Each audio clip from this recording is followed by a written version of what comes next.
Assalamualaikum warahmatullahi wabarakatuh. Teman-teman pasti udah sering kan ya dengar kata dropship.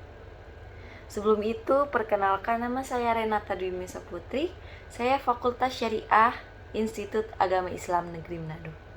Kali ini saya akan membahas tinjauan fikih muamalah terhadap praktek dropshipper. Di zaman sekarang ini, banyak sekali yang ikut menjalankan bisnis dropship. Alasan mereka sangatlah simpel. Yang pertama, karena menguntungkan, dan yang kedua, tidak perlu modal banyak. Dengan semakin berkembangnya ilmu teknologi di zaman modern ini, berbagai macam kegiatan dapat dilakukan dengan mengandalkan internet sebagai bentuk perkembangan di bidang ilmu dan teknologi.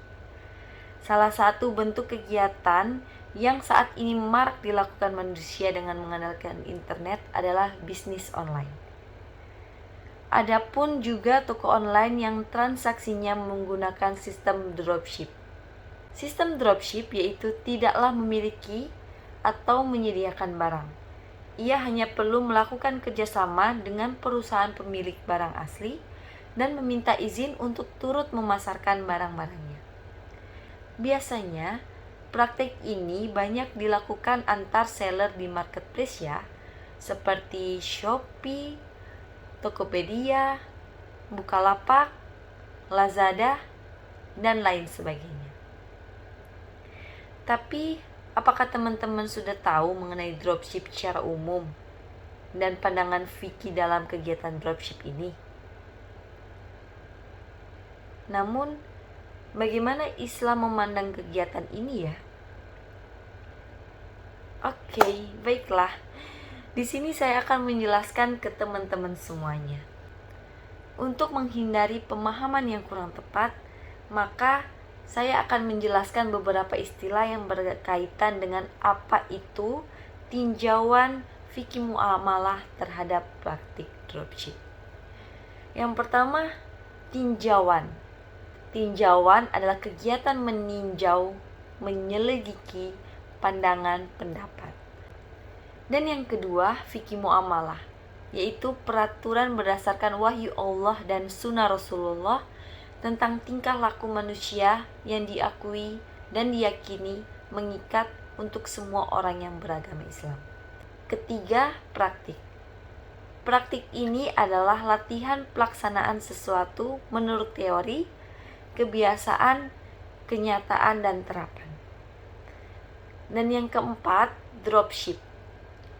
Dropship adalah teknik pemasaran di mana penjual tidak memiliki stok barang, dan juga jika penjual mendapatkan order, maka penjual akan meneruskan pesanannya ke distributor atau supplier.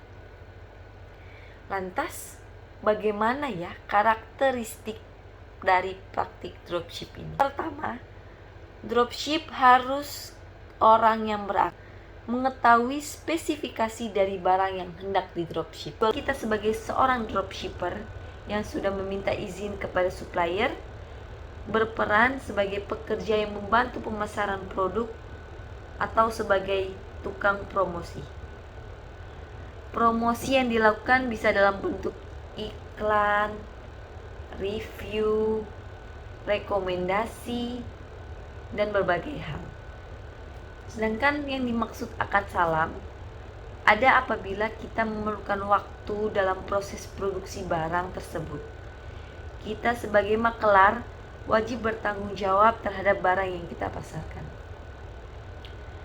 Keuntungan dropship ini, kita bisa menaikkan harga sesuai yang kita mau, di mana selisih antara harga jual kita dengan harga jual supplier itulah yang dihitung sebagai upah untuk kita.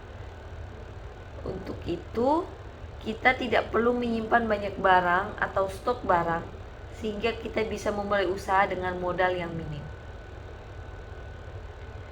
Secara umum, praktik dropshipper bisa dilakukan, namun ada beberapa syarat yang harus diperhatikan agar praktiknya sah dan boleh dijalankan menurut agama Islam. Sekian penjelasan dari saya, mohon maaf jika ada salah kata dan salah penyebutan dalam penjelasan ini. Wassalamualaikum warahmatullahi wabarakatuh.